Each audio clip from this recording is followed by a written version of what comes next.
자, 오늘은 제가 이 이야기를 좀 드리려고 합니다. 왜 미국은 한국을 통일시키려 안 달랐는가? 한국 통일은 미국이 사는 길이다. 이제 이런 이야기를 하려고 하는데요.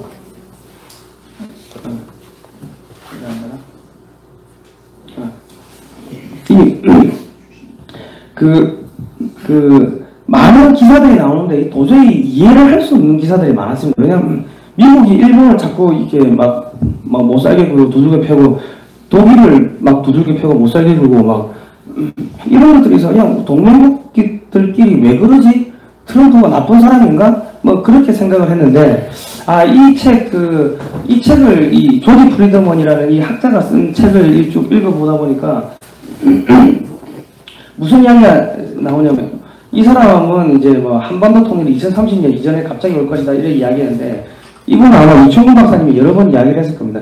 이 지정학, 그러니까 이 지리가 정치에 어떻게 영향을 미치는가 이런 걸 분석하는 미국 학자인데, 이분은 2040년경이면 이 만주 지역도 한반도 영향권 안에 들어올 거다 이런 이야기를 쭉 하십니다. 하시는데, 이 지도를 여러분 꼭 보셔야 됩니다. 이 이승만 대통령인데요. 그때는 전부 다 빨간색이고 한국이 여기만 파란색이었습니다. 그러니까 이 공산화를 저지하는 게 미국을 도와주는 거다. 야, 한미상호방위종에 도장을 찍자. 그렇게 했는데, 지금은 전 세계 빨간색에서 이 카자흐스탄하고 몽골은 파란색이 됐습니다. 그리고 지금 북한도 이제 친미화, 파란색이 되어 갈랑말랑하고 있는데 한국이 이제 빨간색이 되거든요. 이건 돌아볼 일이에요. 지금 이승만 대통령 보고 있으면 아마 벌떡 일어나시니까 쫓아올 일입니다. 지금 한국이 지금 빨간색이 됐습니다. 지금 전 세계가 지금 이렇게 바뀌고 있습니다. 지금. 자, 미국에서 유럽의 패권 전략을 한번 보시죠. 여기가 러시아고요. 여기가 독일이 있습니다. 독일이 있고 여기가 터키, 이란이 이렇게 지금 이렇게 되어 있는데, 러시아의 지금 미국의 패권, 조지 프리드먼이 하는 이야기를 보면은 독일의 그런 자본과 기술력과 러시아의 천연자원이 만나는 걸 절대로 막아야 된다. 이렇게 해가지고 반미 전선이 형성돼 버리면은 이 독일이 전 유럽 전체 그 EU의 형님국가이기 때문에 이 EU 전체가 이 반미국 그 친러시아화 될 수 있다. 지금 그런 이야기를 하는데, 지금 이 유럽 전체가 지금 이슬람 국가에 의해 완전히 무너져 버렸지 않습니까? 원래 여기가 이 교회의 원래 그 태생지 아닙니까? 여기가 이슬람으로 무너졌는데, 독일이 러시아하고 붙어버리고, 여기가 전체가, 이 반미 지역으로 갈 수 있기 때문에, 이게 두 개가 결합하는 걸 막아야 된다. 독일과 러시아가 결합하는 걸 막아야 된다. 이런 이야기를 하고 있습니다. 그러니까 지금 가스를 갖다가 독일이 거의 한 50% 이상을 러시아에서 갖고 오다 보니까 사실상 지금 종속이 된 상황입니다. 그러다 보니까 미국하고 폴란드 대통령이 트럼프 대통령 이름을 만든 기지를 우리가 세워줄 테니까 뭐 반영 무적으로 주도하십시오. 모든 비용 우리가 내겠습니다. 이런 이야기까지 하고 있고요. 그러니까 트럼프가 폴란드의 미군 기지 상주 검토하고 있다 이런 기사들이 나오고 있습니다. 그러면서 지금 이 이지스 오쇼라는 게 뭐냐면, 우리가 사드가 사거리가 한 200km인데 이 육상 이지스함에 탑재되는 그 레이더를 갖다가 육상에 떼가지고 붙여놓은 건데, 그게 사거리가 한 2,500km 된답니다. 요즘에 나오는 것들. 근데 그게 루마니아하고 폴란드에 지금 설치가 되고 있고요. 그렇게 되다 보니까 폴란드하고 루마니아가 최전선이 되어버렸습니다. 그리고 독일이 후방이 되어버렸죠. 거대한 장벽을 이렇게 쳐버린 겁니다.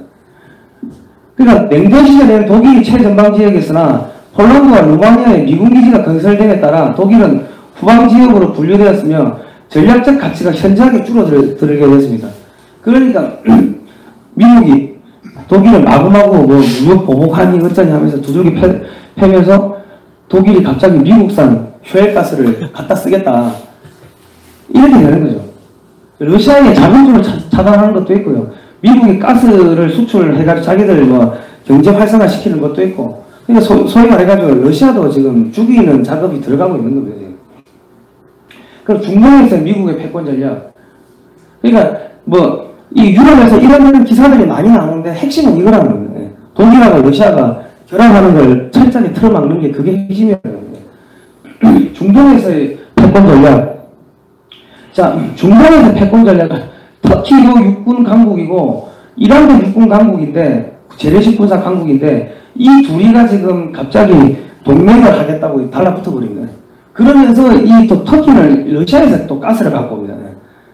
그러니까 이 세 나라가 이렇게 붙어버리면은 러시아, 터키, 이란이 붙어버리고 반미 지역이 형성돼 버리면은 중동에서 미국은 힘들어지는 거죠. 그러니까 어쨌든 간에 얘들이 힘을 결합하지 못하도록 만드는 게 이 미국의 패권 전략입니다. 그 보시면 터키가 야 동맹 나토가 해준 게 뭐 있냐? 뭐 러시아, 이란과 밀착하는 터키 뭐 올해 3월달에 나온 기사고요. 군사력 2위 회원국 터키가 친러시아 행보하고 있다. 이런 기사들이 나오고 있는 겁니다. 그리고 지금 러시아가 S-400이라는 방공 미사일을 지금 도입한다는 거고 그러면서 F-35를 또 사기로 해놓고 러시아에서 미사일을 가져오는 거죠.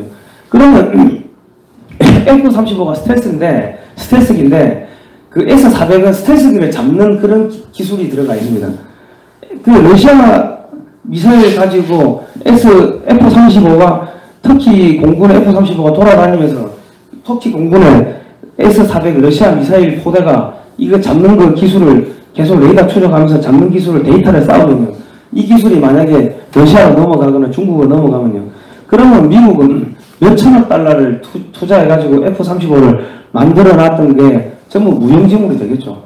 그러면 한국이나 일본의 이런 방어력이 뚫리는 거고 그렇게 되면 미국의 패권 전략이 흐트러지는 겁니다. 그렇기 때문에 지금 갑자기 막 터키 경제가 폭락을 합니다. 폭락을 하고 경제가 휘청휘청거리고 하지만은 터키가 항복을 했습니다. 미국의 목사 2년 만에 석방. 그래서 이렇게 흘러나가는 거예요. 그리고 갑자기 이란의 크루즈 쪽이 움직인다 이런 기사가 나오고요. 그리고 이거 올해 10월달인데 미군 주도 시리아 공습, 아프간 뭐 총선 테러, 뭐 피로 분리 중동 해가지고 중동이 계속 뭐 아수라장이 됩니다. 요즘에 지금 나오는 이야기가 지금 쿠르드족이 터키의 한 인구의 절반 정도가 쿠르드족이고요. 시리아, 뭐 이란, 이라크 여기를 거의 지금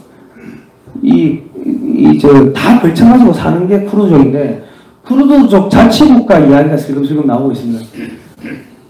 그러니까 지금 이 지역을, 이 빨간색에 있는 이 지역을 쿠르드족 국가가 생기면은 미국이 컨트롤하겠죠.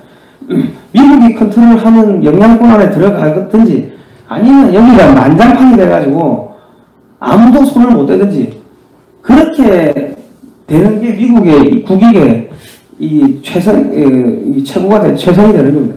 그러니까 뭐 하마스가 어디를 공격하고 IS가 어디를 누구를 공격하고 헤즈볼라가 누구를 공격하고 치고받고 하는 게 결과적으로 이 안에서 터키와 이란이 손잡고 러시아하고 연결되고 이런 걸 뜯어내기 위해 가지고 서로 공작하고 죽이고 폭격하고 그런 게 벌어지는데 수없이 많은 기사들은 격가지고 결과적으로는 여기를 아무도 못 먹게 하려고 하는 게 미국의 전략인 거예요.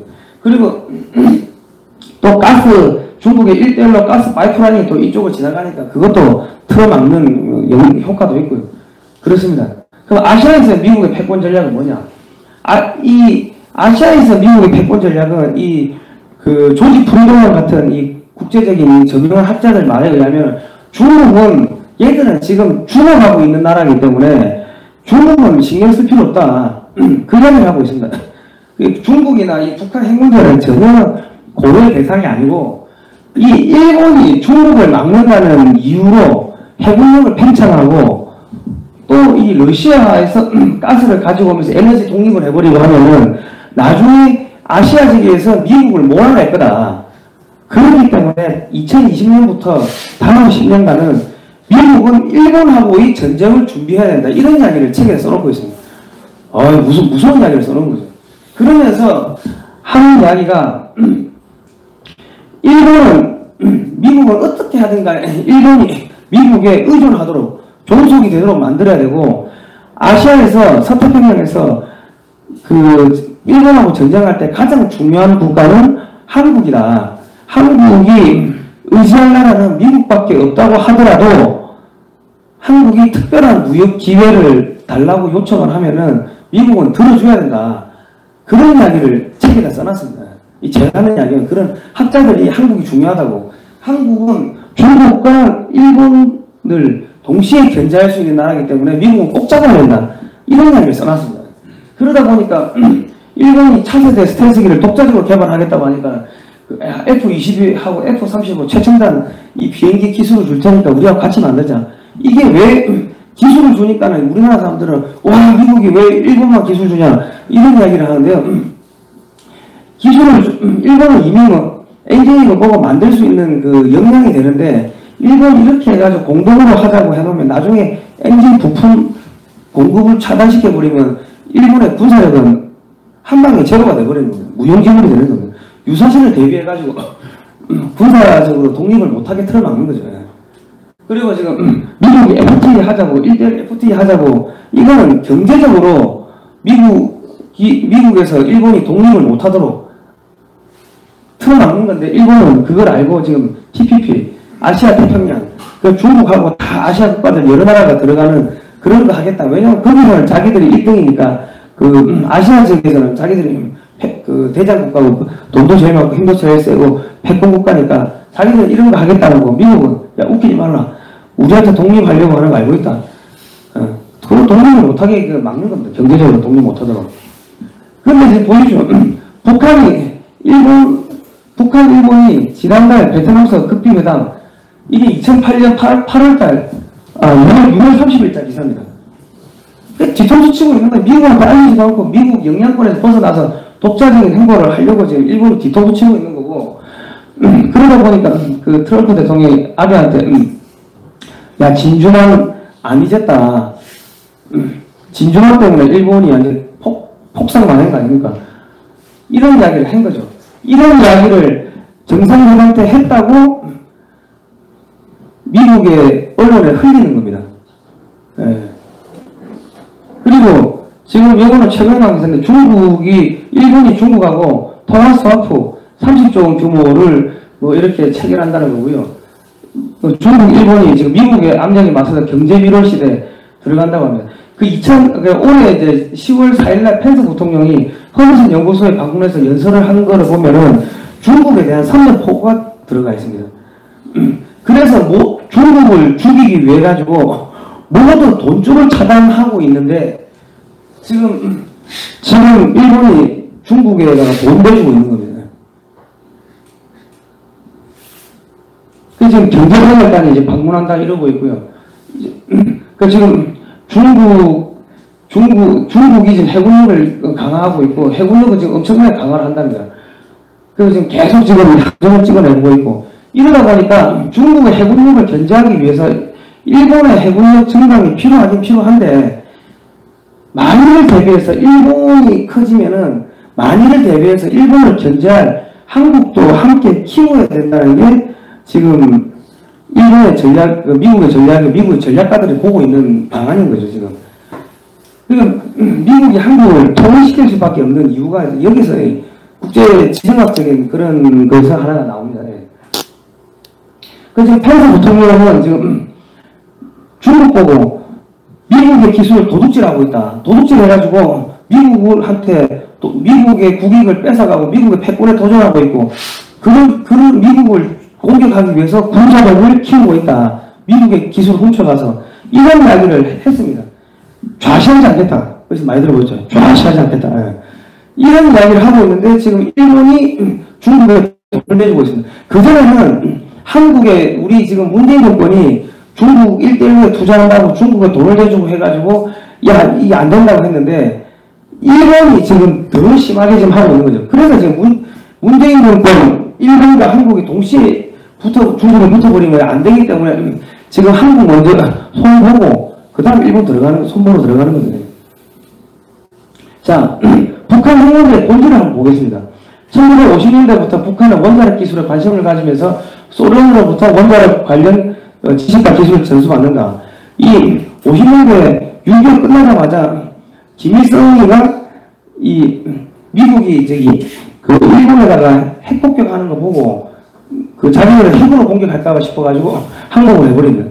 그래가지고 그게 원통해가지고 전쟁 끝나자마자 조선과 소련은 원자력 협정을 했고, 소련의 기술을 대거 도입을 해가지고 핵무기를 만드는데, 그게 나중에 소련이 붕괴되면서 중국이 기술 대주고 돈 대주고 하는 겁니다. 그래서 지금 저기까지 온 건데, 소련과 중국이라는 공산권 국가들이 북한이라는 이 교회니까 요가면 안 되죠. 예. 이런 미친 멍멍이한테 돈 대주고 기술 대주고 먹을 거 주면서 야 가서 한국, 미국, 중국, 야 한국, 미국, 일본 물어뜯어 그렇게 시키는 게 지금 핵 문제고 미사일 문제고 뭐 그렇습니다. 그러면 이제 뭐 육장회담 하자고 해가지고 한국이나 일본이나 미국이 야 이거 북한 좀 진정시켜라 하고 중국이나 러시아 압박하면 중국이나 러시아는 오케이 내가 하지 말라고 이야기할게 해놓고 야 뭐 다른 거 좀 달라 이런 식으로 이 하나의 카드로서 이 북한 핵 문제나 이런 미사일 문제를 이렇게 썼는데 갑자기 지금 유엔 대북 제재를 해가지고 북한에다가 돈이나 기름이나 식량을 주면 안 된다고 아예 못을 박아버렸습니다. 못을 박아버린 다음에 트럼프 대통령이 나는 김정은하고 사랑에 빠졌어. 김정은 잘하고 있어. 착하네. 그 폼페이오 국무총리가 벌써 4번 왔다 갔다 하고 2차 정상회담 하고 있고 손 악수하고 이러니까 지금 이 중국이나 러시아가 급한 거죠. 야 저기 우리가 키운 개인데 왜 미국한테 가가지고 꼬랑지 흔들고 저희가 지져야 되는데 왜 안 짓는 거야? 저러다가 진짜 북한이 침략되는 거 아니야? 이러면서 자꾸 돈하고 유료하고 식량하고 대주니까 미국에서 중국, 러시아는 유엔 대북 제재를 위반했네요 하면서 중국 기업, 러시아 기업을 다 제재를 해버리고 러시아, 중국 경제를 망가뜨리는 거죠. 돈줄 차단하면서 무너뜨리는 거죠. 하나씩 그냥 그 작업이 지금 반복돼서 지금 흘러가고 있는 거죠. 그러니까 미국이 김정은한테 손을 가지고 그런 게 아니고 중국, 러시아, 북한까지 한꺼번에 서보려고 그런 거대한 작업을 지금 하고 있는 겁니다, 지금. 자, 여기는 서부도동이라는 지역이고, 여기는 만주 지역입니다. 이미 중국과 러시아는 미사일 기지를 여기 갖다 놓고 미사일을 쏘면 알래스카를 지나가지 이렇게 미국 본토로 가는데요. 미국은 이미 알래스카에 미사일 방어망을 다 구축해놨습니다. 그러니까 북한이 미사일 몇 발 더 쏜다고 해가지고 미국이 뭐 겁을 먹거나 위협을 받거나 그런 건 없습니다. 그런데 아이고 무서워 하면서 대북 제재 해놓고 정은이 사랑해 우리 편에 돼야지 계속 이렇게 쪽쪽쪽 하니까는 러시아하고 중국은 급하니까 돈 대주고 그러면 야 너 돈 대줬지 경제 제재하고 이렇게 해가지고 완전 봉쇄를 해버리는 건데 자 북한이 침략될 경우 어떤 문제가 생기냐 이런 미사일이나 장사정포 이런 것들이 미국까지 가기는 어렵지만은 여기 베이징이나 여기 산동반도 대련 여기 만주 지역의 중국의 군사지역 블라디보스토크 여기 이런 러시아의 군사지역 이런 데를 때릴 수가 있는 거죠. 미국은 힘들어. 그러니까 어떻게 하든 간에 북한이 침략하는 걸 막아야 되는 겁니다. 예. 자 그러면 북한에 만약에 미군 기지가 예를 들어 뭐 평화협정을 맺어가지고 미군 기지가 선다고 했을 때 어떻게 될 거냐 이런 뭐 핵잠수함이나 이런 최첨단 장비들이 북한 지역에 이제 들어서겠죠. 들어서면 이 지역 전체가 이제 사실상 그 미국의 영향권에 들어가는데 미국은 왜 이거를 안 하려고 하냐면 미군 기지가 북한에 직접적으로 들어서 버리면요 러시아하고 중국이 찰떡궁합으로 붙어버립니다. 겁을 먹고요. 그리고 미군 기지를 하나를 짓는데 평택 미군 기지 하나 짓는데 10조 들었는데 북한에서 한 10개 정도 지으려면 100조인데 하나 짓는데 10조 같으면 근데 우리나라는 뭐 발전소도 다 돼 있고 뭐 수도도 상하수도도 돼 있고 도로도 다 깔려있는 상태에서 10조가 되는데 북한 지역에다 미군 기지 지으려면은 도로부터 새로 깔아야 되고 뭐 발전소 뭐 상하수도 다 깔아야 되면 10조가 아니라 그 이상 들겠죠. 그럼 그런 거 10개 20개 지으려고 하면 돈이 엄청나게 깨질 거 아닙니까? 그 미국은 왜 이런 짓을 합니까?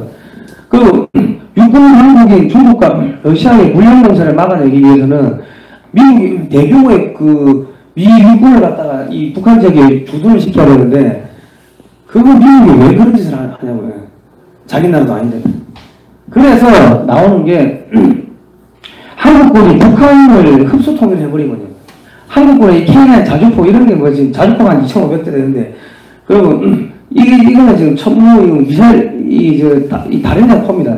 이런 게 떨어지면은 축구장 3배 정도 면적이 초토화가 되는데, 이런 것들이 만약에 그 북한 두만강, 압록강 접경 지역에 배치된다고 생각하면요, 중국은 북경 그 두만강 만주 지역이나 러시아나 연해주 쪽은 북한이 육군 역할을 대신 해줬기 때문에 군사력을 별로 배치를 안 했습니다. 근데 만주나 연해주에다가 어마어마하게 군사력을 배치를 해야 될 것 같으면 다 돈 들어가지 않습니까? 경제가 지금 망가지고 있는데 중국이나 러시아는 군비 증강을 해야 되기 때문에 돈이 또 쪼들리는 거죠. 한 방에 그냥 간다는 이야기입니다.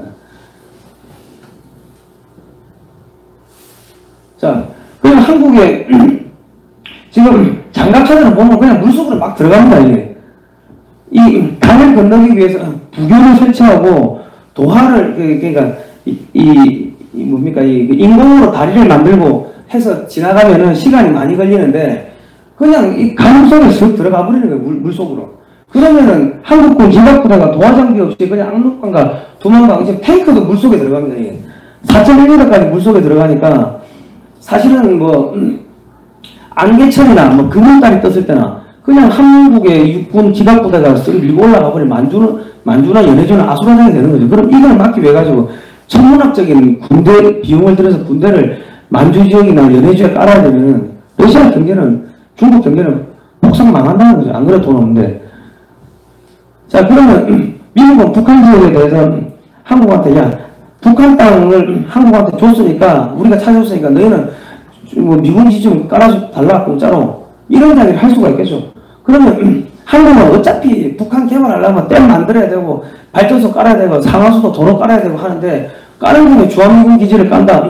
그거 하나 까는데 10조가 들든 100조가 들든 간에, 결과적으로 우리 업체들이 올라가서 공사하는 거고, 우리나라 기자들이 들어가는 거고, 북한 주민이나 한국 주민들이 임금대로 나가는 거고, 결과적으로 돈이 한반도에 돌기 때문에 우리는 손해보는 장사가 아니라는 거죠.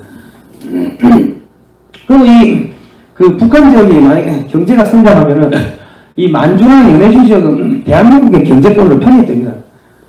야, 옛날에 저희들 저는 못 살았는데 갑자기 뭐 미군하고 짝짝꿍 해가지고 하더니 갑자기 이렇게 경제가 성장되네? 그러면 만주에 있는 조선족들은요, 그전에는 중국은 이러다가 갑자기 안녕하십니까 선생님, 저는 김일김 씨 몇 대 손이고, 물론 우리 할아버지가 김씨였고, 뭐, 이러면서 한국 쪽으로 이렇게 확 쏠리는 거죠.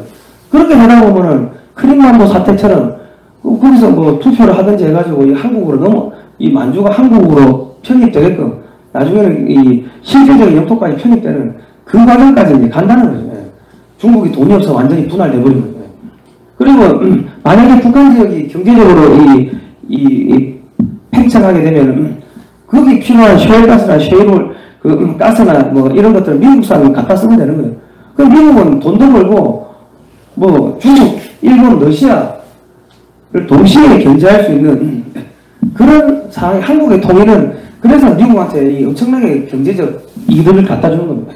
그런데 한국은 요즘에 이런 장갑차들이 과거에는 시속 한 70km 정도밖에 못 나갔는데 지금은 시속 100km 나갑니다. 무리를 떠다, 열차는 그냥 만주까지 확 치고 올라가가지고 이 만주 지역을 점령할 수 있는 그런 지금 군사력을 갖추고 있습니다, 지금.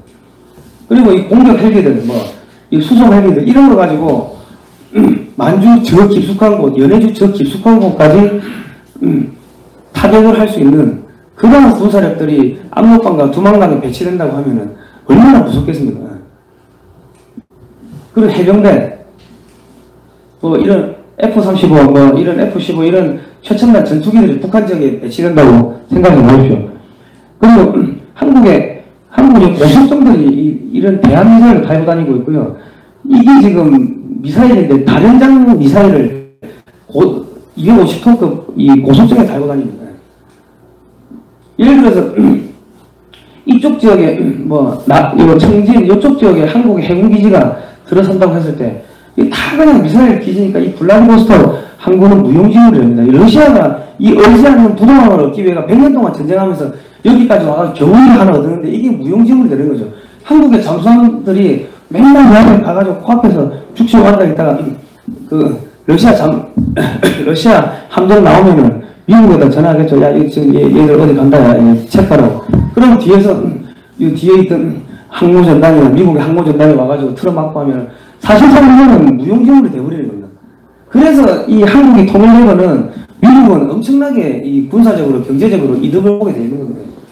자, 이 바람하고 안쪽은요, 한국의 고속정들이 미사일 달고 돌아다니기 때문에, 사실상, 여기는 중국의 군함이 활동을 할 수가 없습니다. 예.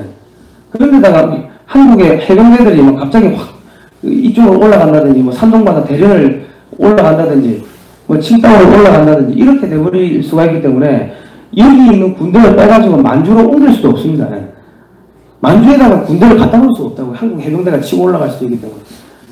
그러니까 만주가 무주농산이 되든지 아니면 만주를 지키기 위해 가지고 엄청난 군대, 지금 한 10만, 15만 정도 배치를 하는데 걔네들은 군인이라고 하기보다는 무장 정찰에 가깝습니다. 그럼 한국군 막으려면 엄청난 군대를 만주에 새롭게 만들어야 되는데 그게 다 돈이죠. 결국 중국 망한다는 이야기입니다. 그리고 지금 중국 외교부가 미국 주말투함이 제주도 배치하는 것 대해서 반발하고 있는데 이게 한 척의 오조입니다. 한 척의 오조인데요. 이 어선 크기로 레이더에 나오네요. 서해안에 안개가 많이 끼면요. 내 손바닥이 한 30cm 정도 이렇게 눈앞에 가까이 갖다 대야지만이 자기 손바닥이 보일 정도로 안개가 낍니다.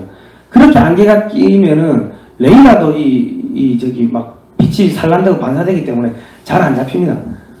그런데 정상적으로 잡혀도 어선만한데 이게 안개철에 이런 데 왔다 갔다 생각해 보십시오. 그리고 이거는 지금 레이건이라는 걸 장착하는데 포탄이 17,000입니다. 이런 포탄을 뭐 한 900몇십발 들고 다니는데 미사일을 다 그냥 기관총처럼 쏜다고 생각하시면 되는 겁니다. 이런 것들이 지금 돌아다니는 거예요. 그리고 지금 이런 함정들이 여기 한반도에 배치가 됩니다. 다 특수 이 스텔스함이기 때문에 이런 것들이 중국 연안 근처에 가도 안 잡힌다는 겁니다. 또 이런 군함, 이거는 상륙함인데 이런 상륙함들이 중국 연안에 가까이 가도 중국은 모른다는 거예요. 안 잡힌다는 거예요.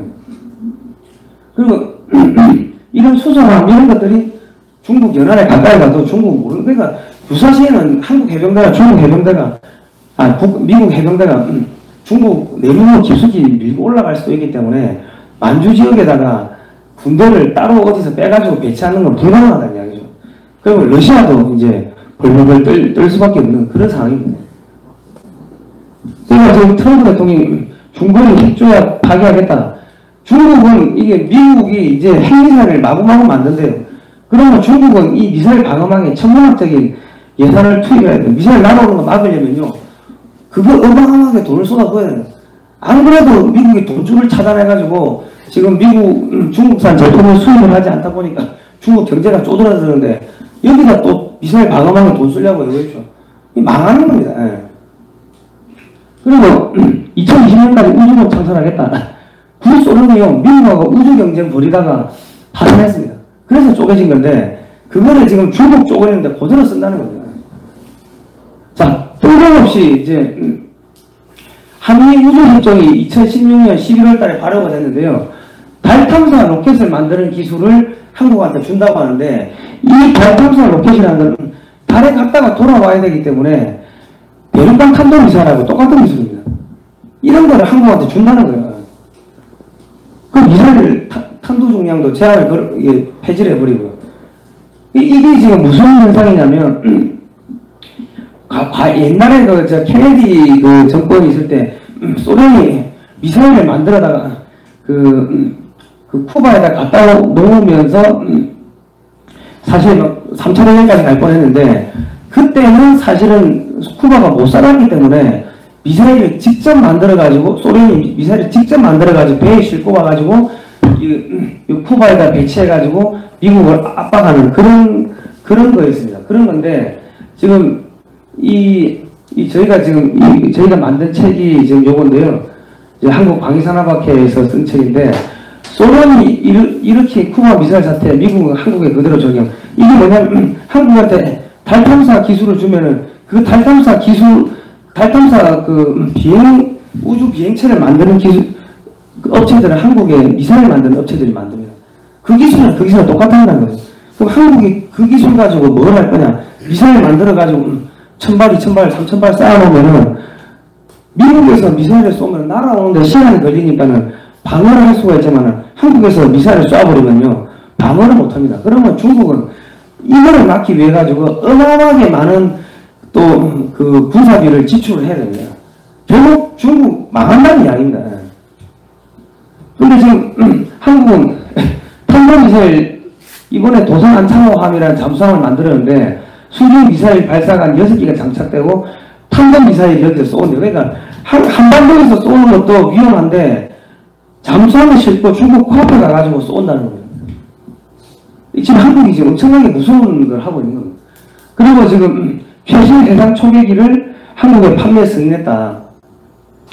그리고 지금 방사성 F-35를 추가로 20대를 더 사온답니다. 이 스텔스 기고 레이더에 안 잡히는 기후, 근데 더 사온대요. 그리고 지금 이런 우인 정찰기가 또 들어오고요. 그리고 신형 패트리어트 미사일, 팩3, 이런 게 지금 한국에 이미 배치가 됐답니다. 그리고 아파치 헬기를 더 사온답니다. 이 아파치 헬기 같은 경우는, 한 번 뜨면 적전차 16대를 파괴할 수 있는데, 한국에 이런 게 지금 36대가 있으니까, 이 아파치가 뜨면 한 420대 정도 미사일 도입. SM-3 미사일이 뭐냐면, 이게3에 탑재하는 미사일인데요. 이게 사드가 사거리가 200km인데, 이 SM-3 미사일은 사거리가 500km입니다. 사드보다 사거리가 2.5배가 긴 미사일이 지금 들어오기로 확정이 됐습니다. 그리고 지금 뭐 항공모함도 경항공모함도 만든대요 지금. 그 어느 정도 함정을 많이 찍어내냐면은 지금 뭐 이 병력이 부족할 정도로 함정을 많이 지금 건조를 하고 있습니다. 뭐 잠수함부터 해가지고 뭐 쭉쭉쭉쭉 함정을 계속 지금 완전 뽑아내고 있는데 이제 북한은 국가가 아니라서 국회 비준이 없다. 북한은 국가가 아니래요. 국가가 아닌데 정상회담도 하고 트럼프 대통령한테 김정은이 핵 포기한다고 이렇게 거짓말해가지고 김정은이 지금 죽게 생겼습니다 지금. 그 지금 국가가 아닌데 그럼 테러 단체 수장하고 손을 잡은 게 되는 거고 테러 단체 수장을 문재인 정권이 그 트럼프 대통령한테 저기 가서 만나보라고 IS 수장을 만나라고 이렇게 주선하게 되는 겁니다. 사실 이래 어찌 보면 얘들 이제 용도 폐기했다는 겁니다. 이게 무슨 말이냐면요. 아까 그 많은 무기들이 만약에 보수 정권에서 들어오려고 했으면 10년이 넘어도 못 들어옵니다. 계약? 왜냐면 언론에서 때리고 매일매일 기사 쓰고 야당에서 반대하고 하면 10년 넘어도 진척이 안 되는데 저 1년 만에 다 했잖아요. 그냥 다 수의계약으로 그냥 다 했는 거예요. 수의계약으로. 왜냐 미국이 북한 치려고 하니까 제발 치지 마세요. 제발 치지 마세요. 시키면 다 할게요. 야 우리 무기사 저 무기들이요 북한을 견제하기 위한 무기들이 아닙니다. 북한 저거 몇 년 걸리겠습니까? 저 1년도 안 남았어요. 근데 저 무기들 다 들어오려면 5년을 걸립니다. 그러면 저런 무기들은 중국 견제용 무기라는 거죠. 중국 견제용 무기들을 아주 문재인 정권에서 1년도 안 되는 사이에 2년도 안 되는 사이에 다 수의계약을 해가지고 사게 만들어 놓고 계약 끝났잖아요. 계약 끝났으니까 집에 보내야죠. 그래도 되는 겁니다. 예. 자, 한국이 만약에 통일되면요, 한국은 중국을 군사적으로 이렇게, 러시아를 이렇게, 일본을 이렇게 전방위적으로 이게 공격을 할 수가 있습니다. 그러면 중국은 만주에다가 군대를 설치를 해야 되고, 러시아는 여기를 막기 위해 가지고, 여기 모스크바 근처에 있는 군대를 빼가지고 이쪽으로 옮기든지, 아니면 여기다 군대를 보강을 해야 되는데 전부 다 돈 드는 일 아닙니까? 지금 독일에서 러시아 가스 못 사게 하고 돈줄 차단시키고 그랬지 않습니까? 미국이. 그럼 러시아가 돈이 없는데요. 지금 터키도 지금 그 러시아산 가스 못 사게 지금 틀어막고 있고 러시아 돈이 없잖아요. 돈이 없는데 지금 저렇게 돈을 써야 되면 결국 망한다는 이야기죠. 중국도 돈 없잖아요. 군사비에 저렇게 지출하면 결국 망한다는 이야기입니다. 그리고 한반도가 한국 위로 자유통일되면요, 중국, 러시아, 일본을 동시에 견제하는 것도 있고, 여기 있는 주인분들이 이쪽 지역으로 올라오는 겁니다. 북한 지역으로. 그러면 일본의 전략적 가치는 상당히 감소하기 때문에 미국이 독일을 막 두들겨 패가지고, 야, 미국산 가스 사 했듯이 일본도 두들겨 패가지고 미국산 가스사, 뭐 등등, 일본은 손볼 수가 있는 상황이 되는 겁니다. 그래서 지금 미국이 지금 100만 원의 무기를 대규모로 판매한답니다. 중국 경제가 무너지게 되면요, 대만 앞에 있는 복공성이 대만으로 편입될 가능성이 높습니다.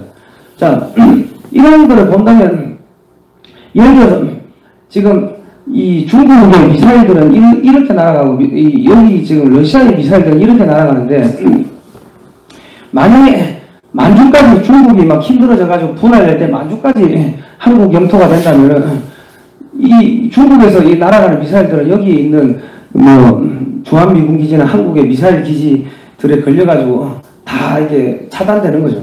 그리고 러시아가 미사일을 쏘려고 하면은 만주 지역에 있던 한국군이나 주한미군이 먼저 폭격해버리면은 여기는 사실상 무용지물이 되는 겁니다. 그러니까 통일이 되는 거는 미국한테 엄청나게 이득이 되는 겁니다. 군사적으로도 그렇고요. 그 지금 일본은 여기 있잖아요. 모든 게 지금 다 이쪽에서 이루어지는데 일본이 여기 있으면 일본은 후방이 되는 겁니다. 후방은 잘해줄 필요 없잖아요. 지금 한국군도 제일 좋은 무기, 제일 좋은 옷, 먹는 것도 제일 좋은 거는 다 전방으로 보내고 후방은 안 좋은 거 쓰잖아요. 마찬가지입니다. 일본이 후방이 되면요, 일본은 마음껏 손볼 수가 있습니다. 그런 지금 국제적으로 돌아가고 있고요. 만약에 한국이 몽골하고 상호 방위 조약을 맺고 한국의 군대가 몽골까지 진출해버리면 러시아는 여기도 막아야 되고 여기도 막아야 되고 여기도 막아야 되고 여기도 막아야 되고 중국은 여기는 군대가 없었는데 여기도 막아야 되고 여기도 여기 막아야 되고 또 수도도 이겨내야 됩니다. 예. 후방으로. 돈이 얼마나 깨지겠습니까? 미국은 돈 하나도 안 들이고 한국을 활용해가지고 중국과 러시아 이 공산 지형을 전부 초토화시킬 수가 있는 겁니다. 그러면 한국은 돈이 어디서 납니까? 미국이 연간 3,750억 달러, 한 400조 정도 무역 수지 적자를 중국한테 봐줍니다. 그 돈을 갖다 한국한테 달라. 우리가 최전방에서 중국 막아주겠다. 러시아 막아주겠다. 한국의 대통령, 한국의 정치인들 그런 이야기를 해야 되는 겁니다. 그리고 우리가 이렇게 최전방에서 막아주면 일본은 조금 수월하지 않냐. 그러니까 일본도 방위비 분담금을 내야지. 한 1,000억 달러 달라. 이런 이야기를 해야 됩니다. 1,000억 달러, 그러면 일본은 못 주겠다 하죠. 그러면 한국 대통령, 트럼프 대통령한테 이야기해가지고, 일본 물건 1,000억 달러, 2,000억 달러치 빼고, 그 대신에 한국 물건 1,000억 달러, 2,000억 달러씩 더 사세요. 우리가 그 돈 가지고 미국산 무기 사고, 이렇게 배치하겠다. 그러면 미국은 얼마나 군사적으로, 경제적으로 이득이 되냐. 이런 제안을 할 필요가 있는 거죠. 한국의 정치하시는 분들이.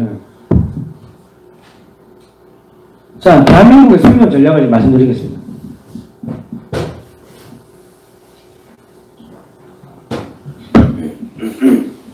그러니까 저는 제가 이거를 보면서 야 이게 진짜 하나님이 이승만 대통령 보내가 한반도 이거 조그만 남한 살려갖고 그 남한이 지금 이렇게 지금 커가지고 이 미국을 저렇게 막아주고 소위 말해서 저기 중국과 러시아와 북한 이 공산제국주의를 공산제국 세력들을 다 때려잡는 그 창으로 쓰려고 한국을 살려놨고 그 한국을 살리기 위해 이승만 대통령을 교육을 만들었고 이승만 대통령을 교육을 만들기 위해 가지고 누군가 선교사를 보내보고 선교사를 보내가지고 공부하다 보니까 자유 뭐 민주주의 뭐 이런 이야기 밖에 나가서 하다가 깜빵 가가지고 성경 공부했고 영어 공부했고 미국 가가지고 저 많은 사람들 선교사들 데리고 와서 한국을 갖다 기반을 다 선교사에 닦은 거예요. 메가드 장군 데리고 온 거고. 이게 전체적으로 보인다는 거예요. 그래서 제가 이 싸움은 이 영적인 싸움이고, 한국이라는 대한민국이라는 나라가 하나님이 만들었구나. 이게 사람의 힘으로 됩니까?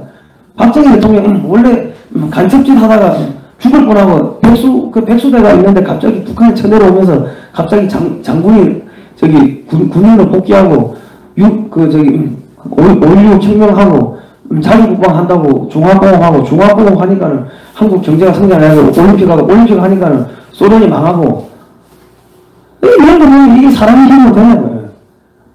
그래서 제가 이게 하나님의 섭리가 여기 있구나. 그래서 그 생각을 한 겁니다. 그래서 내가 교회 나오게 된 겁니다. 이때 이러면 박수 한번 치셔야 됩니다.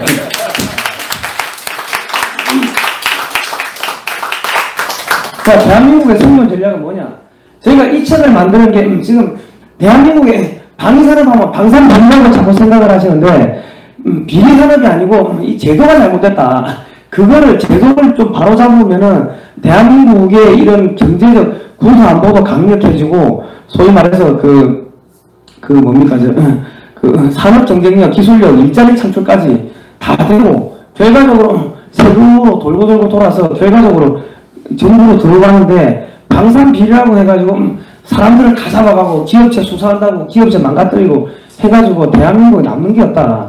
지금 제도가 잘못됐는데 이 천장에 구멍 나가지고 비가 새면은 천장을 막아야 되는데 지금 우리나라 정부는 소위 말해서 자다가 천장 밑에서 비 맞는 사람만 잡아가는 거야. 너 왜 비 맞았어? 하고 데리고 가는 거야. 교통사고가 많이 나면 교통 시스템을 고쳐야 되는데 사고 낸 사람만 잡아가는 거야. 그래서 그게 방산 비리가 아니고 제도적 혈안입니다 하고 저희가 그거를 좀 국민들한테 홍보하기 위해 가지고 이런 책을 만들었는데 이런 책도 내주는 데가 없더라고요. 그냥 평화 이야기하는데 무슨 이런 책을 만드냐 해가지고 저희가 출판사를 직접 내서 만들었습니다. 이 국민 계몽하려고. 참 돈도 안 되는데 별짓 다 하고 있습니다, 제가. 어쨌든 이런 한국 방위생명의 최은석 회장님이 이제 쭉 쓰신 책인데 이 책은 시중에 없습니다. 그래서 저희가 직접 판매를 하고 있으니까 나중에 필요하신 분들은 이게 주문하시면 되고 오늘 제가 선물로 손으로 들고 왔습니다. 나중에 받아가시면 되는데 앞으로 저렇게 한국이 영토가 넓어지고 하면 군사력 증강을 해야 됩니다. 근데 우주선을 미사일을 잘 만들고 비행기를 잘 만들면요 낚싯대를 잘 만듭니다. 왜 그런지 아십니까? 이 최첨단 복합 소재 이런 것들이 낚싯대에 들어가요. 탄소 섬유 이런 것들. 그러니까 군사 기술이 발전되면요 이 민간의 기술이 같이 올라가는 겁니다. 그러니까 한국이 탱크 만들고 비행기 만들고 어차피 해야 되는데 그런 군사비에 돈을 쓰면은 우리나라 중소업체들 기술력 있는 중소업체들이 한국군의 무기 만드는데 가서 기술을 같이 배우잖아요. 기술 배우고 또 납품을 하면 실적이 생기고 그 실적 가지고 또 다른 나라에 수출도 하고 그리고 그 기술을 정부가 돈 대주니까 공짜로 배우고 그 기술 가지고 조금 응용해가지고 민간 제품 만들어가 해외 수출하고 이러면 수출 일자리가 늘어나는 거 아닙니까? 나라도 살리고 산업 기술력도 키우고 수출 경쟁력 키우고 일자리 키우고 세금 늘어나고 그래서 이런 걸 좀 해야 된다고 저희가 책을 만든 겁니다. 국민 개명 차원에서. 자, 이런 이제 요거는 이제 대한민국 방위산업이나 이런 것들이 얼마나 중요한지를 저희가 쭉 설명을 해놓은 건데 제가 금방 말씀드렸다시피 하여튼 이런 책은 좀 많이 사서 보셨으면 좋겠습니다. 자, 이 책이 보면 이제 11장에 이제 나오는 이야기가 어떤 내용이 나오냐면 한국이 지금 몽골하고 인도하고 필리핀 여기 베트남하고 군사 협력을 강화해야 된다. 그렇게 하면은 이게 지금 여기가 한 13억 2천, 베트남이 9,200만, 필리핀 1억, 몽골 270만, 이 정도 한 15억 명 정도가 되는데 여차하면 중국을 대체할 수 있는 시장을 확보할 수가 있고 이 사람들한테 가가지고 새마을운동, 우리나라 새마을운동 국제적인 학교를 만들어가지고 젊은 청년들을 공부시켜가지고 이 나라에 보내가지고 새마을운동을 전파해 보십시오. 그럼 이 사람들 좋아할 거 아닙니까? 좋아하다 보면 이 나라의 경제 표준이 메이드 인 코리아 한국화 되어버리는 거죠. 그러면 우리나라 청년들 일자리도 많이 만들 수가 있고요. 그리고 이런 친구들 유엔을 통해서 보내면은 이 친구들이 나중에 유엔에 내가 취직하려고 할 때 다 그게 경력이 되어 있기 때문에 고급 일자리가 창출되는 겁니다. 그리고 우리나라 기업들이 현지에 들어갔을 때 이런 지역 전문가들을 젊은 청년을 채용하면 되지 않습니까? 그리고 한국의 군사 장비들 중에 노후된 장비들 이런 것들 여기다 주고 그리고 우리나라 군인들 중에 예비역들 지금 많이 집에 쉬고 있잖아요. 이런 분들을 갖다가 이쪽에 보내가지고 군사 훈련하는 것도 가르쳐주고 정비하는 것도 가르쳐주고 이런 활동을 하면은 군사 표준이 메이드 인 코리아가 되는 겁니다. 한국화가 되는 거고요. 한류를 봉사하는 문화 표준이 한국화가 되는 거예요. 옛날에는 이런 걸 갖다가 식민지라고 했습니다. 강제로 총칼 들고 가가지고 했다면은 지금은 상호 동반자적 관계라는 말로 표현을 하는데 이 사람들은 한국으로부터 이런 첨단 기술들을 다 이 보유하는 노하우들을 공급을 받으면 경제가 빨리 성장하고 사람들이 잘 살겠죠. 잘 사는데 한국산 제품들 당연히 샀을 거고 이렇게 되면 서로 좋아진다는 거죠. 중국을 견제할 수 있는 그런 빅텐트를 한국이 칠 필요가 있다는 겁니다. 자, 앞으로 한국은 이 지역을 여기가 우리나라 모든 물동량이 지나가는데 원유도 지나가고 가스 지나가고 중동에서 이렇게 지금 올라옵니다. 여기를 막기 위해서는 항공모함 전단도 많이 필요한데 하나 만드는데 한 15조 원 든다고 하면은 이게 3개 전단이 있어야지 하나는 훈련, 하나는 교육, 하나는 실전 작전 나가고 하니까 3개가 있어야 되는데 그러면 40조에서 50조 되는 막대한 자금이 조선산업에 풀리게 됩니다. 그러면 조선산업 다 살릴 수가 있잖아요. 대한민국 함정들 지금 다 우리나라 조선소에서 만드는데 조선산업이 무너지면요. 베이트, 전기, 전자, 철강 전부 다 무너집니다. 그럼 항공모함 전문만도 해군력 키우면 대한민국 조선산업 살릴 수 있고 조선산업을 살릴 수 있는 것뿐만 아니라 이런 한국이 여기까지 가가지고 작전을 하면 미국이 야 우리 좀 도와줘 야 이번 우리 작전하는데 같이 하자 이런 이야기를 하게 되면 한국이 오케이 갈게 도와줄게 해놓고 미국한테 뭐 이야기합니까? 야 이번에 저 사우디에서 원전 한다고 하는데 그 원전 우리 달라 이런 이야기를 해야 되는 거예요. 왜냐면 한국이 원전 만들면요 노말티 5%는 웨스팅하우스로 갑니다. 미국 업체로. 왜냐면 한국이 처음에 원전 만들 때 미국 기술 갖고 와서 만들었거든요. 이런 이야기를 해야 됩니다. 왜냐면 한국의 원전이 전 세계에 깔리게 되잖아요. 그러면 핵 에너지를 공급하는 건 미국 업체들입니다. 물론 한국 업체들이 중간에 하긴 하지만 핵심은 미국 업체들인데 미국이 에너지를 빼버리면은 그 나라 전기는 완전히 셧다운 돼버리기 때문에 한국이 전 세계에 이 원전을 많이 수출하면은 미국이 전 세계 에너지 시장의 패권을 장악하게 되는 겁니다. 이런 이야기를 미국한테 이야기를 하고 살살 꼬들겨가지고 한국의 원전이 수출 많이 되게끔 한다면은 그러면 60년 동안 부품 공급해야 되고 하면 한국의 업체들이 얼마나 이렇게 커지겠습니까? 자, 앞으로는 한국이 영토가 넓어지고 하면요. 항공산업을 엄청나게 키워야 되는데 이런 항공기 하나 만든 부품이 20만 개입니다. 자동차가 부품이 한 2만 개 정도 되는데 킬로그램당 부품 금액을 하면 한 400만 원 정도 되고요. 자동차는 2만 원밖에 안 됩니다. 앞으로 한국이 이런 제품을 만들어야 되는 겁니다. 그리고 이 비행기는 전부 다 수자력으로 만들기 때문에 고용이 많이 늘어납니다. 한국이 지금 이게 지금 경전투기인데 이걸 만들고 있고요. 지금은 이미 만들었고 이미 수출도 하고 있고 이런 지금 비행기를 중형급 전투기를 지금 만들고 있습니다. 이런 헬기들은 지금 수리온이나 헬기를 만들어가지고 뭐 해병대용, 해경, 뭐 의무지원, 우리 경찰, 소방청 다 지금 쓰고 있습니다. 지금. 그래서 항공우주 산업이 지금 이만큼 5,826억 달러인데 조선이나 반도체나 항공에 비해 가지고는 정말 얼마 안 되는데 우리가 앞으로 가야 될 길이 여기입니다. 그리고 2023년 정도 되면 이게 8천억, 그러니까 900조 정도 되는 시장인데 한국이 전 세계에서 지금 0.7%입니다. 그러니까 한국이 앞으로 통일하고 하면은 이런 시장을 키운다면은 또 하나의 차세대 신성장 동력이 되겠죠. 그리고 이런 전투기를 만드는데 산업 파급 효과가 180조, 고용 창출 이만큼 들고요. 헬기 만들면 23조, 13만 명의 고용 창출 들고 뭐 이렇습니다. 이렇게 어마어마한 한국이 앞으로 가야 될 길이 항공우주 산업입니다.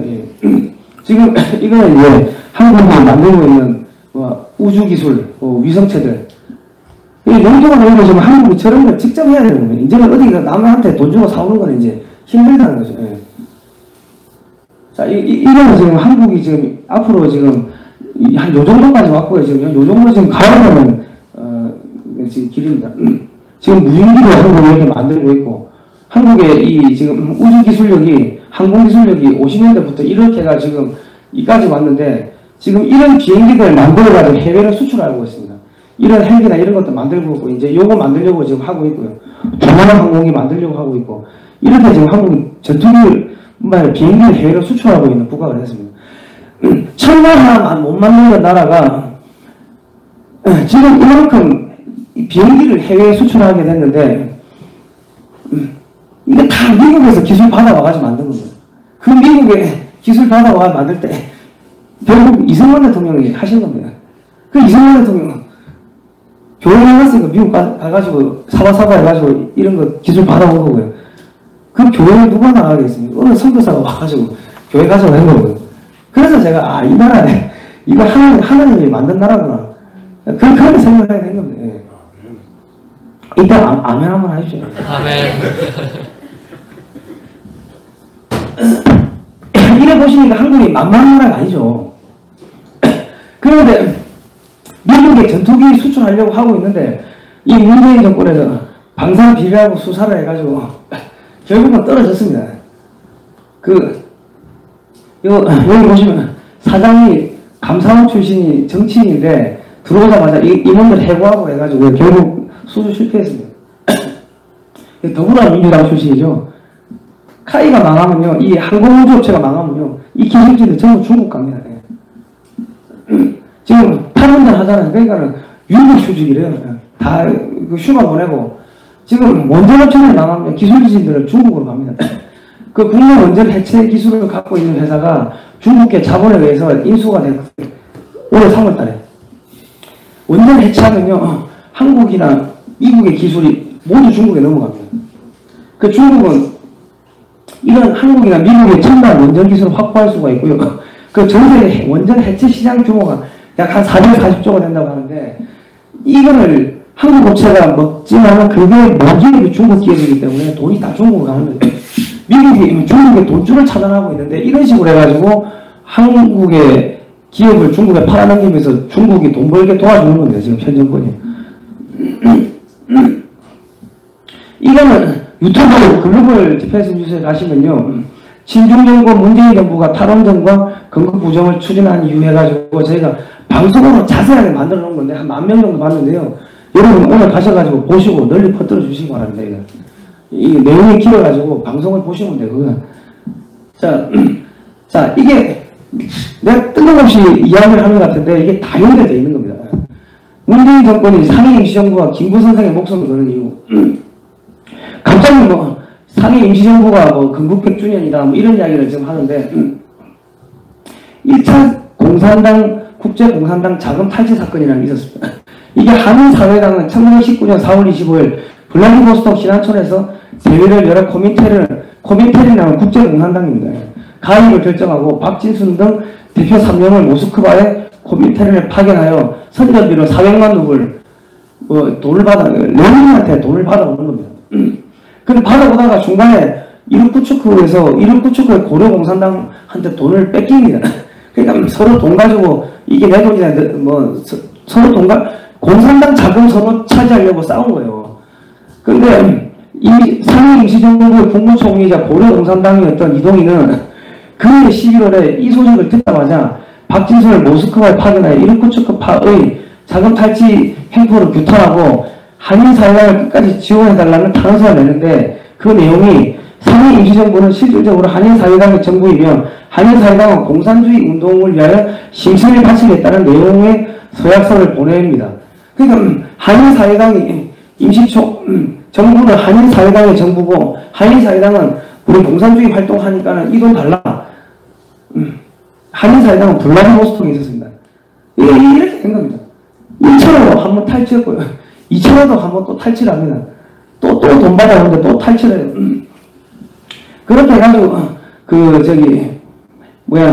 김구 선생이 애를 시켜가지고, 그 돈 찾아오라고 또 암살하고, 상해 임시정부가 독립운동을 했다기보다는, 레닌의 자금을 가지고서 공산주의 활동을 하려고, 레닌의 자금을 서로 내가 차지하겠다, 네가 차지하겠다, 암살하고 죽이고 했던 겁니다. 네.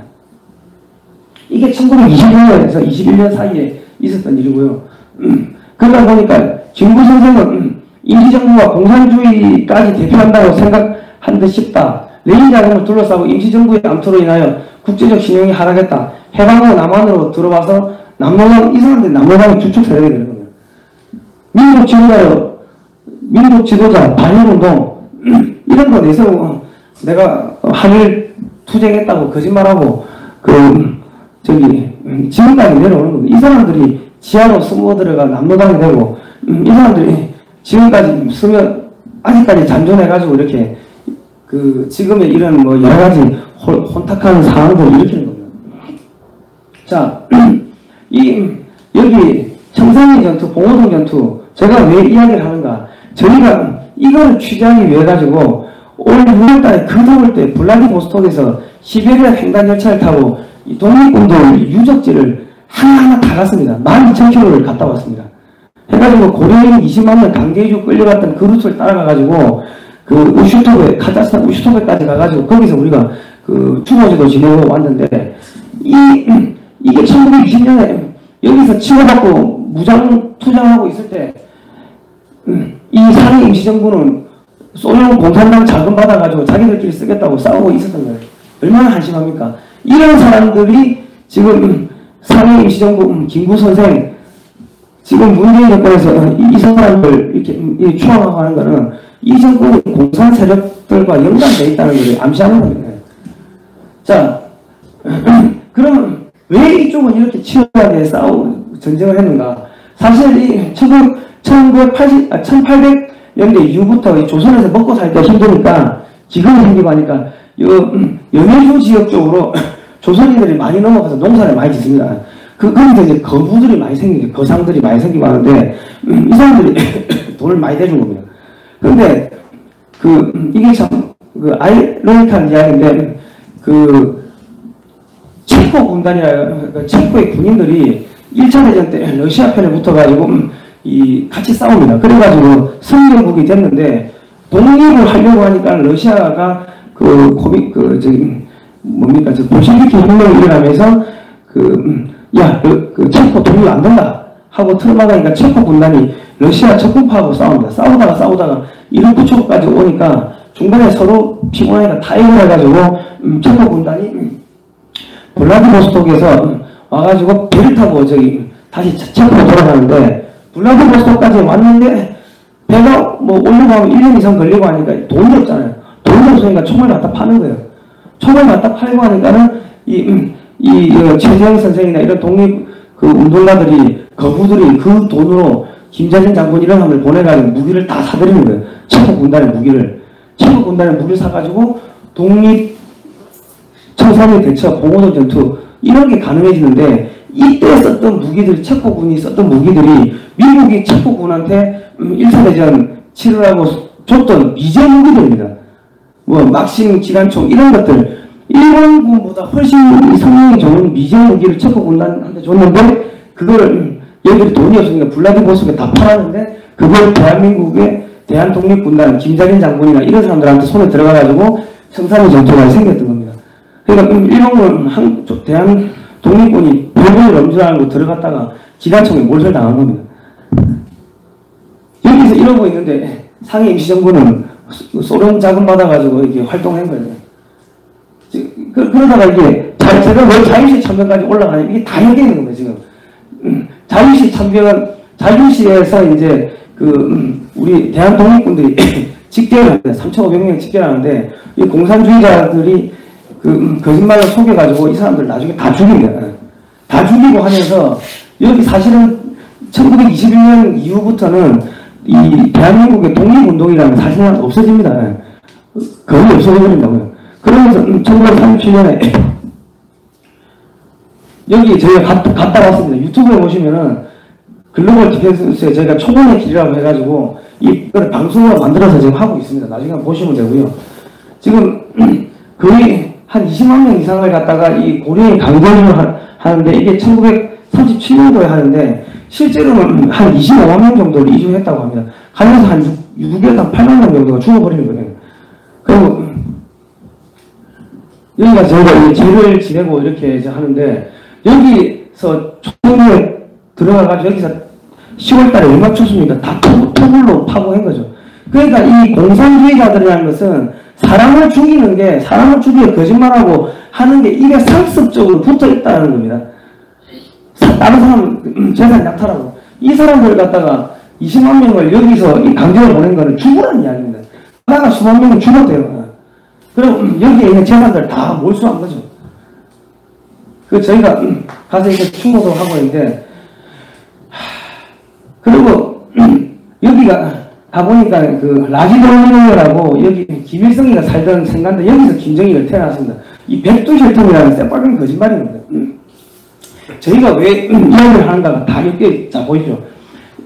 그러면 사실상 이 시대 그 블라디보스토크가 연해주는 무주공산이 되는데 나중에 김성주가 김일성 장군이라고, 김일성 장군은 뭐 독립운동했던 사람이 있었나 보더라고 실제적으로.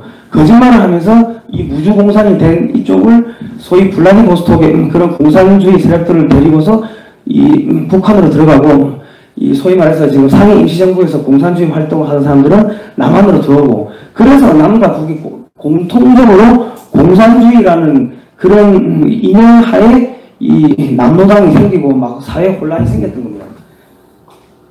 이거는 피노지 반공 학생 의견인데요. 지금 교과서에서 점점 삭제되고 있습니다. 그런데 이게 45년도에 이런 일이 있었는데 이게 무슨 일이냐. 김일성이가 내려와가지고 재산 빼앗고 막 사람 죽이는 거예요. 죽이니까 야 일제보다 못하다 해가지고 이 중학생들이 공산당 타도를 외치면서 들고 일어나가지고요. 이게 소련군이 막 애들 잡아 죽이는 거예요. 23명이 사망했고 1000명이 그 붙여져가지고 시베리아 벌목공으로 끌려갑니다. 이분들이 남한으로 내려와가지고 6.25 터지자마자 남한으로 대거 내려옵니다. 그래서 이분들이 만든 게 서북청년단입니다. 이 청년들이 남노당이 막 설치고 하니까 다 강목을 두들겨 깨부수고 해가지고 대한민국 지킨 겁니다. 내가 북한을 해보니까 공산주의 안 된다 해가지고. 제가 이 이야기를 말씀드린 이유가 있습니다. 간첩성실익이라고 있었는데요. 이 사람이 어떤 사람이 1950년 5월 30일 대한민국 총선을 방해하기 위해 가지고 한국의 정치인들한테 전부 뇌물을 뿌립니다. 뇌물을. 정치인, 군인, 정치인, 외교를 할 것 전부 다 뇌물을 살포한 거예요. 지금 이게 지금 박근혜 대통령 탄핵하고 다 연결되어 있는 겁니다. 이게. 1947년 12월 달에 북한이 비밀리에 화폐를 개혁하는데요. 그전에는 남과 북이 공통적으로 그 국권, 조선은행권을 사용을 했습니다. 그런데 이게 폐기가 되니까 이 국권을 갖다가 어선으로 남한에 보내가지고 언론사들 만들고 정치인, 군인 매수하고 이런 걸 했습니다. 이거는 이제 북한 노동신문에 1997년에 나온 거를 쭉 써놨는데 남한에서 언론사 잡지사를 만들어가지고 외국어로 번역을 해가지고 북한 입장을 해외에 전달했다. 성실대기가 이렇게 위대하게 활동을 했다. 이거를 갖다가 그 노동신문이 그 발표를 한 겁니다. 여기 보시면 김구선생하고 성실현하고 대화한 것도 나오는데 이 간첩들이 김구선생을 사바사바 구워 삶아가지고 북한에 데려가는 거죠. 그러니까 김구선생은 그런 사회주의, 공산주의 계열하고 다 연결이 되어 있는 겁니다. 그래서 이 지금 문재인 정권에서 김구를 띄우고 임시정부를 띄우고 하는 겁니다. 자, 4.19 때 사진인데요. 민주역적, 민주주의 도살자, 이 여성분들이 나오고 여기 애기들이 나옵니다. 민족 자유통일. 이게 뭐냐면 4.19가 다 이런 공작 세력에 의해 가지고 이 진행이 되는 거예요. 그냥 뜬금없이 주의 한 거 이게 아니고요. 왜냐면 이때 여성의 인권이라는 거는 사실상 바닥에 있는데 이 사람들이 자유가 뭔지 민주주의가 뭔지 자유와 민주주의를 갖다 준 게 이승만 대통령인데 이승만 물러가라고 나온다는 게 말이 안 되지 않습니까? 그리고 이승만 대통령 이때 사람들은 왕이라고 생각했는데 왕을 물러가라고 이렇게 많은 사람들이 나왔다? 이 사실은 이 말이 안 되는데 그 밑에는 그런 거대한 공작들이 물밑에서 있었던 거고 남노당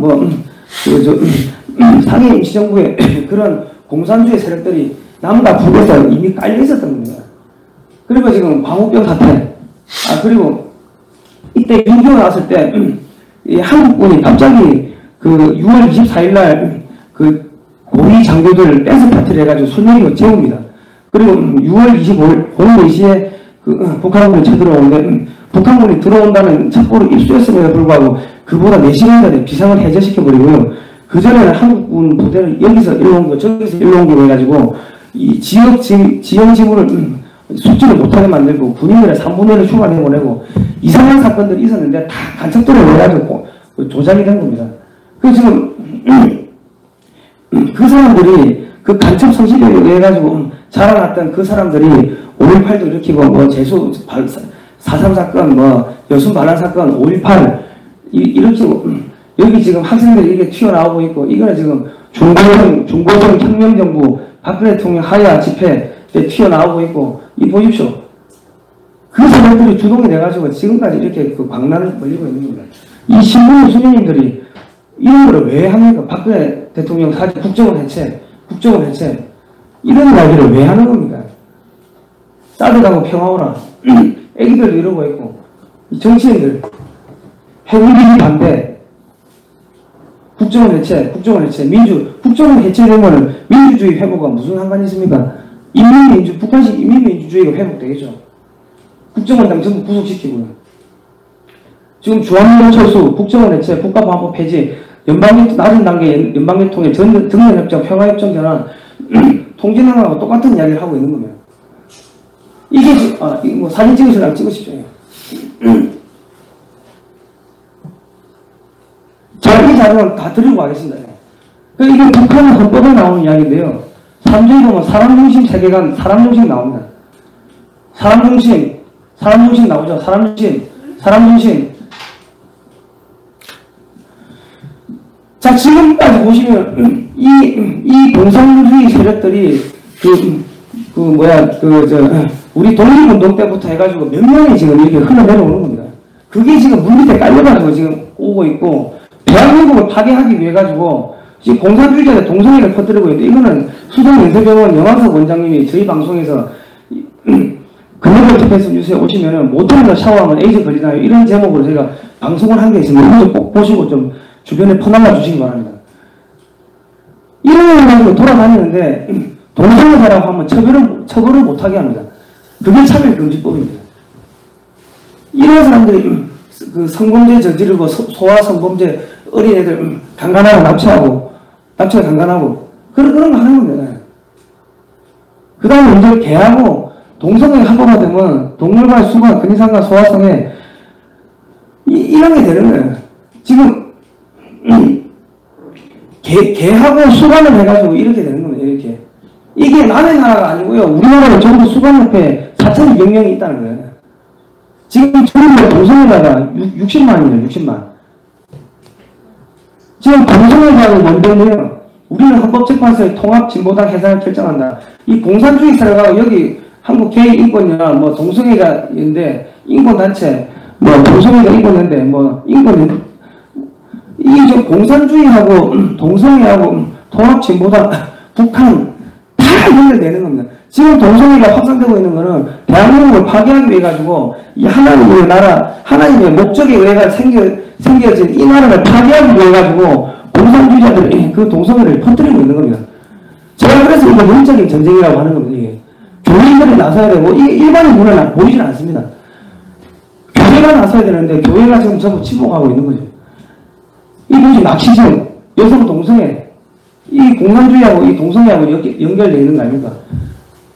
노동관인데 동성애 마르크스 관점에서 동성애에 대한 편견을 반박하고 억압의 뿌리를 파헤치고 성소수자 해방을 전망을 다룬다. 성소수자 해방 운동과 마르크스주의 공산주의하고 다 연결되어 있는 겁니다. 보십시오. 이 군인들이 자기 군대에서 이런 걸 했다고 사진 찍어 올리는 거예요. 지금 그래서 지금 정치권에서 대한민국을 파괴하려는 세력들이 대한민국을 지키는 군대를 파괴하기 위해 가지고 군대에서 동성애를 처벌 못하게끔 군형법 96조가 나는가요? 그거를 지금 폐지하자고 지금 하고 있는 겁니다. 군인들이 내 동성애 했어 해가지고 인정해가지고 올리는 겁니다. 군 장교도 있고요. 장교도 있고요. 지금 이 간담회 이 게이 파티를 주최한 게 민주통합당, 진보정의당. 공산주의 추종자들과 대한민국을 파괴하기 위해서 동성애를 퍼뜨리고 비호하고 있고요. 탈원전, 방위산업 대체, 그러면서 이승만 대통령, 박정희 대통령 역사에서 지우겠다. 역사에서 지우기 위해서 그분들의 업적인 원자력 산업, 방위산업을 이게 완전히 파괴를 하고, 그러면서 상해 임시정부를 갖다가 대한민국 정통성을 부여하면서 분명 전부 되돌리겠다고 하는 게 지금 이 사람들이 하는 겁니다. 이 보시면 삼성당군의 부관도 운정형도 동성애자고요. 자기들이 찍어 올리는 거예요. 이게 여기 진성미 여성가족부 장관인데 성소수자 차별화, 동성애 찬성하냐 물어보니까 성소수자 차별하면 안 된다. 지금 이런 걸 하고 있습니다. 그럼 여러분, 자, 보셨습니까? 지금 우리가 겪고 있는 이 혼란은 단순한 계층 간의 갈등이 아닙니다. 공산제국주의 100년에 걸친 지금 전쟁을 하고 있는 거고요. 이거는, 이 전쟁은 사람의 힘으로 이길 수 있는 전쟁이 아닙니다. 사람의 힘으로 안 보이는 전쟁입니다. 오직 하나님의 군대만 이길 수가 있는데, 지금 제가 안타까운 거는 일부 교회는 움직이는데 대다수의 교회들이 움직이지 않고 있다는 겁니다. 이 전쟁은 다타가 싸우는 영적인 전쟁이며 이 전쟁에서 대한민국을 피한다면요, 대한민국은 지구상에 사라지는 겁니다. 공산주의 세력들의 그 밑에 들어가가지고 종교의 자유도 없어지는 거고 박해받는 거고 결국 그냥 북한처럼 저렇게 살다가 죽어가는 겁니다. 이 전쟁에 참여하시는 교회 성도님들은요, 사탄한테, 악의 세력한테 묵시적으로 동조하는 겁니다. 범죄를 저지르고 있는 겁니다. 국민 여러분. 불을 보고 제발 눈 감지 말아주시기 바랍니다. 제가 드리고 싶은 말씀입니다. 그리고 이 책은 제가 꼭 좀 널리 제가 홍보도 하고 팔아달라고 하는 게 대한민국을 어떻게 살릴 수 있는지에 대한 그런 비책들이 이 안에 다 들어있습니다. 그래서 오늘 제가 선물로 가지고 왔는데 꼭 좀 이렇게 보시고 이 대한민국이 어떻게 흘러갔는지 어떻게 앞으로 나아가야 될지에 대해서 조금 생각을 해주시고 주변 분들한테 널리 퍼뜨려 주시면 감사하겠습니다. 제가 여기서 말씀을 마치지만은 제가 이런 거를 쭉 보면서 야, 이거는 대한민국이 하나님을 만든 나라를 갖다가 이거 미국도 똑같은 상황을 겪었습니다. 이 공산주의자들이 미국 파괴하려고 그랬는데 미국은 어떻게 트럼프 대통령이 들어서면서 지금 그 밑에 친일교회 그런 세력들이 저기 트럼프라는 사람을 앞세워가지고 이런 거대한 전쟁을 지금 하고 있고 대법관이 이제 보수적인 사람이 한 명 더 늘어나면서 이 전쟁에서 미국은 점점 승기를 잡아가고 있고 이겨 나가고 있고 앞으로 이길 겁니다. 이제는 한국이 남았습니다. 예. 여기서 이게 우리가 지켜내면은 통일뿐만 아니라 만주수복까지 가는 거고요. 여기서 밀려버리면 우리는 없어지는 겁니다. 이게 사람의 전쟁입니까? 영적인 전쟁, 하나님과의 전쟁, 하나님과 악의 전쟁입니까? 어떻게 보십니까, 여러분? 제가 이거를 보니까 교회 가야겠구나. 그래서 제가 여기까지 오게 된 겁니다. 이게 제가 어찌 하다 보면 간증처럼 돼버렸는데 이게 눈에 보이더라는 거죠. 예. 그래서 제가 이렇게 나오게 된 거고 이 자료를 제가 들고 갈 테니까 다른 분들도 좀 이렇게 보시고 공부를 하시면 되겠습니다. 예, 이상입니다. 예.